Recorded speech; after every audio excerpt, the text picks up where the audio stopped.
अस्सलाम वालेकुम नाज़रीन, हम मौजूद हैं हुजरा अवामी स्पोर्ट्स स्टेडियम में। हमारे साथ मौजूद हैं सीनियर वकील कानूनदान अज़ादार हुसैन रज़ा जाफरी साहब, जो कि सदर हैं हुजरा जिम खाना क्रिकेट क्लब के। और नाज़रीन, ये जो हमारे पीछे आप स्टेडियम देख रहे हैं, ये जो सारा क्रेडिट जाता है ये अज़ादार रज़ा साहब को ही जाता है, क्योंकि ये अरसा दराज से स्टेडियम बना हुआ था, लेकिन यहाँ पे किसी तरह की कोई स्पोर्ट्स एक्टिविटी नहीं हो रही थी। तो हम अज़ादार से ये जानते हैं कि ये स्टेडियम उन्होंने कब हासिल किया और उनको क्या क्या मुश्किलात का सामना करना पड़ा। और अब ये जनाबे वाला इसका जो संग बुनियाद है वो मियाँ मंजूर अहमद भट्टू साहब ने रखा था 1994 में, जब वो वज़ीर आला पंजाब थे। 96 में जब उनकी गवर्नमेंट चली गई तो उसके बाद इसका काम जो है रुक गया और उस पर कब्ज़ा हो गया, और ये कब्ज़ा 2014 तक चला है। 2014 में जब मैं वकील बना हूँ तो मुझे पता चला कि इसका जो है वो कब्ज़े का मैटर चल रहा है, तो उस पर मैंने फिर केस को पुट अप किया और 2015 में हमने इसका कब्ज़ा लिया। और जब हमने कब्ज़ा लिया है तो हम चंद ही लोग थे, तो आहिस्ता आहिस्ता फिर कारवां बनता गया। तो हमें जो शुरुआत में थोड़ी सी मुश्किलात हुई, जो मुकामी ज़िम्मेदार थे वहाँ पे यहाँ पे वो बहुत ज़्यादा मुज़ामत कर रहे थे, लेकिन इसमें मुकामी पुलिस का भी मैं समझता हूँ और मुकामी एसी साहब और पटवारी हल्का, इन सब जो सरकारी मुलाजमीन हैं, इन्होंने 32-34 की कार्रवाई करते हुए जो है ये हमें कब्ज़ा दिलवाया। और उसके बाद से यहाँ पे क्रिकेट की जमालपुर बार में डिप्टी जनरल सेक्रेटरी भी रहा, या इसके पीछे आपके पीछे भी कोई लोग थे जिन्होंने आपको सपोर्ट किया कि यहाँ तक आप पहुँचे? इसमें स्पेशली जो है वो मेरे साथ मेरी टीम जो सारी खड़ी थी, उसमें उस्ताद मुमताज़ हसन साहब हैं, हमारे कप्तान हैं, मियाँ उज़ैर हसन गजाना हैं, तनवीर भाई हैं, फ़ारूक हैं, अकरम बिल्ला साहब हैं, और आमर चिश्ती साहब हैं, चौधरी जवेद साहब हैं, मोहम्मद अहमद बाबदा, और इस तरह के सारे जो हमारे खिलाड़ी हैं और हमारे सीनियर जो हैं, फैसल भाई हैं, खालिद नवाज डोला साहब हैं, चौधरी मोहम्मद अहमद साहब हैं। इन तमाम साथियों की जो कोशिशें थीं वो मेरे साथ थीं और हमने मिलकर ये सारा कुछ किया है। और इसमें हमें सरकार ने बहुत ज़्यादा अरसा कार्रवाई चलती रही, मतलब आपको बार बार चक्कर लगाने पड़ रहे होंगे दफ्तरों के, और काफ़ी ज़्यादा आपको जो है ना वो प्रेशराइज भी किया गया होगा कि ये आप पीछे हट जाएं। कोई ऐसी धमकियाँ वगैरह भी मिली थी कि ऐसे ही चलता रहा? इसमें ये मैंने 2014 से इसको जो है केस को देखा, और उसके बाद ये 2015 में 1 साल के बाद हमें जो है ये कब्ज़ा मिला है। और इसमें मुकामी जो ज़िम्मेदार थे यहाँ पे, जिन्होंने कब्ज़ा किया हुआ था और उन्होंने ये जगह पे वो ज़िम्मेदारा कर रहे थे, और जिस जगह पे हम बैठे हैं यहाँ पे एक मकान बना हुआ था, तो उन लोगों ने काफ़ी मुज़ामत की, लेकिन एट द एंड जो है वो जो हम थे खुशी तो होती होगी कि आपकी वजह से और आपकी टीम की वजह से यहाँ पे स्पोर्ट्स एक्टिविटी जो वो बहाल हुई है, तो काफ़ी, क्योंकि आप एज ए स्पोर्ट्समैन भी हैं और मतलब लॉयर भी बहुत आपने माशाल्लाह कामयाबी हासिल की है, और सियासी लिहाज से भी आपने बड़ी अपनी पहचान बनाई और शहर में हमेशा सरगर्म रहते हैं। तो खुशी तो होती होगी कि ये पीछे भी हमारे देख रहे हैं, अभी बच्चे भी खेल रहे हैं, बड़े भी खेल रहे हैं, तो वरना आजकल तो है कि किसी के पास टाइम नहीं होता। तो ये माशाल्लाह आप इसको किस नज़र से देखते हैं? खुशी ये, जब ना हम मैट्रिक में पढ़ते थे तो इधर आते थे तो छुप छुप के आते थे कि कोई पकड़ ना ले, तो इस हवाले से जब ये ग्राउंड मिला और अब यहाँ पे क्रिकेट बच्चे खेलते हैं तो बड़ी खुशी होती है। हमने फ़ुटबॉल की टीम को भी ऑफ़र किया है कि वो इधर आएँ और खेलें, लेकिन उजरा में बदकिस्मती से फ़ुटबॉल की कोई टीम नहीं है। अगर हो भी तो वो हाई स्कूल का ग्राउंड यूज़ कर लेती, यहाँ पे आते नहीं है। ये ग्राउंड जो है ये सिटी से बाहर है, और यहाँ पे जिसके पास पेट्रोल के पैसे हों, और आजकल पेट्रोल भी बड़ा महंगा है, तो पेट्रोल के पैसे हों तो फिर ही लड़के इधर आते हैं। अभी यहाँ पे गैदरिंग बहुत कम होती है, सिर्फ खेलने वाले लोग आते हैं और देखने वाले लोग बहुत कम। और उसके अलावा आपने यहाँ पे स्टेडियम हासिल करने के बाद जो है कि वो HSL गुजरात सुपर लीग का इनकाद किया, जो कि इलाका भर में फेमस हुआ और उसने अपनी उसकी शोहरत बुलंदियों पे पहुंची। आप इस लेवल पे करवा रहे हैं और सहूलतें ना होने के बावजूद भी आप अपने तौर पे करवा रहे हैं, इसके बारे में क्या कहना है? गुजरात सुपर लीग का जब स्टार्ट हुआ है 2017 में, तो बहुत ज़्यादा पजीराई मिली, और हल्का हमने छोटा रखा हुआ था, और उसके बाद उसे हमने वसी किया। बसीरपुर का हल्का भी उसमें शामिल है, मंडी अहमदाबाद भी शामिल है, पत्तों की तक शामिल है। सिर्फ उसमें तहसील दीपालपुर का प्रॉपर दीपालपुर शहर नहीं है और हवेली लखा नहीं है, बाकी तकरीबन तहसील दीपालपुर भी खेल रही है। और वो पहली थी तहसील दीपालपुर में हार्ड बॉल की लीग, जो वाइट बॉल से हुई और उसमें रंगीन किटें प्रोवाइड की गई। और इस लेवल पे, इस ऐसे ग्राउंड में और ऐसे इलाके में क्रिकेट का वो पहला बेहतरीन और कामयाब टूर्नामेंट था, और उसके बाद उसे पजीराई मिलती गई। और फ़िलहाल वो इस इलाके की अलावा सबसे हमने बेहतरीन। देखा है सोशल मीडिया पे भी आपने कोई बाकायदा कोई एम्पायरिंग का कोर्स वगैरह भी पीसीबी की तरफ से किया हुआ है, तो ये कैसे कंटिन्यू रखते हैं, लॉयर भी और उसके बाद स्पोर्ट्स को भी जारी रखा और उसके बाद आपने वो कोर्स भी किया, तो इसके बारे में जो हमारे नाज़रीन हैं उनको बताएं कि आप इतना कुछ माशाल्लाह कैसे कर लेते हैं। मैंने ना जी पीसीबी से कोचिंग कोर्स लेवल 1 किया है और एम्पायरिंग कोर्स लेवल 1 किया है।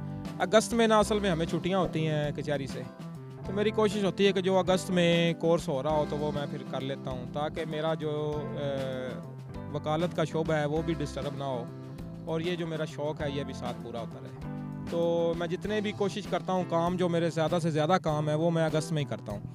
अच्छा, ये भी अज़ादार रज़ा साहब आप ये भी बताएं कि अब तक कितने टूर्नामेंट आपने यहाँ पे ऑर्गेनाइज़ किए हैं और मज़ीद क्या करना चाहते हैं।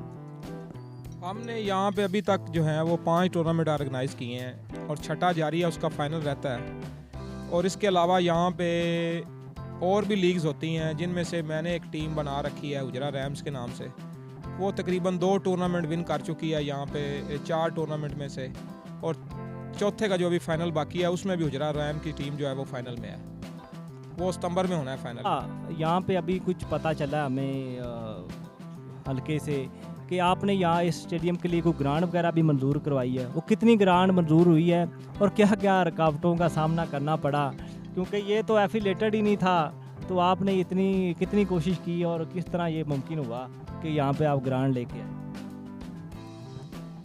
असल में यहाँ पे हमारे जो साबका TSO थे चौधरी अशरफ जावेद चंडूर साहब, वो हॉकी के कोच भी हैं और बहुत ही जो हैं वो गेम लवर हैं और वो स्पोर्ट्स की एक्टिविटीज़ को करवाने में हमेशा उनका कलीदी किरदार रहा है। तो उनकी सरबराही में हमने उनकी जो है वो कोशिश की कि उनको साथ लेके चलें।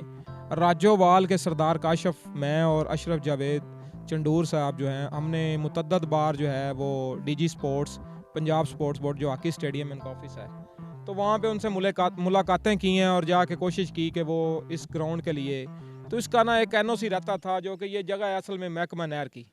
अब इसका NOC हुआ है, तो उस NOC होने के बाद वो एक प्रोसेस था, तो हम भी कोशिश कर रहे थे, तो एक प्रोसेस में एक स्कीम आई है पंजाब स्पोर्ट्स बोर्ड की तरफ से कि जो पुराने स्टेडियम्स हैं उनको अब वो जो है वो रीफर्निशिंग करेंगे। तो इसमें इनको 4 करोड़ रुपया जो हुजरा को और 4 करोड़ ही हवेली लखा को मिला है, और इसमें इसकी बाउंड्री वाल दोबारा बनेगी, पूरा ग्राउंड बनेगा, पवेलियंस बनेंगे, टर्बाइन यहाँ पे लगेगी और पिचेस वगैरह बनेगी।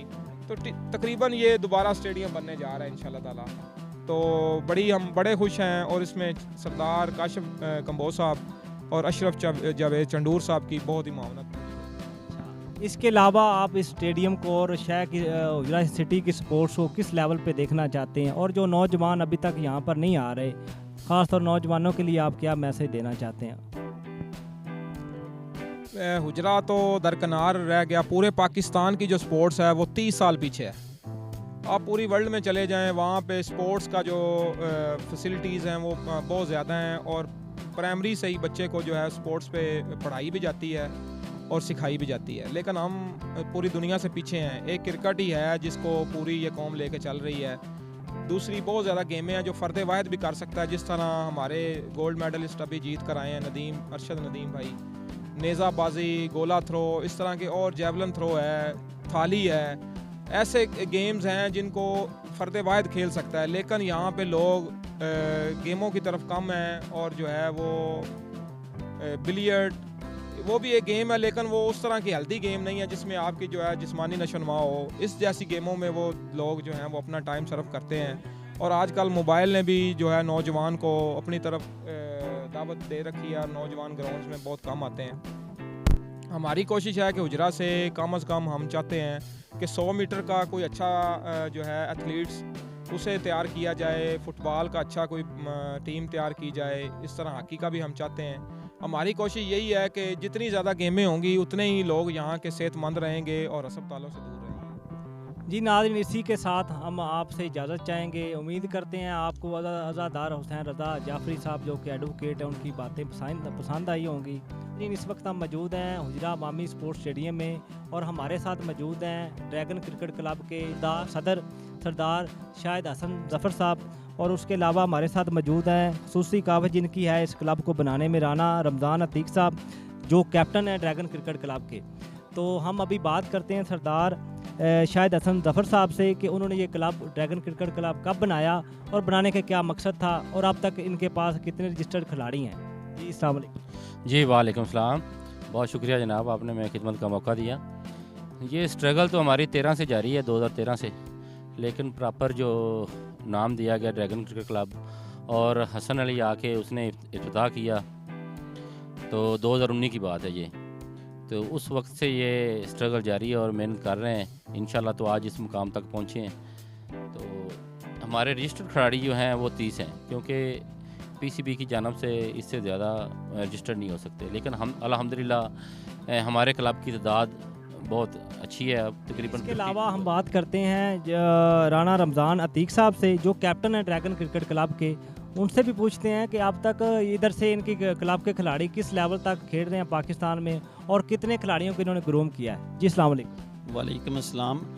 हमारा ये क्लब जो है ड्रैगन क्रिकेट क्लब, जैसे कि प्रेसिडेंट साहब ने बताया कि 2013 से फ़ाल है।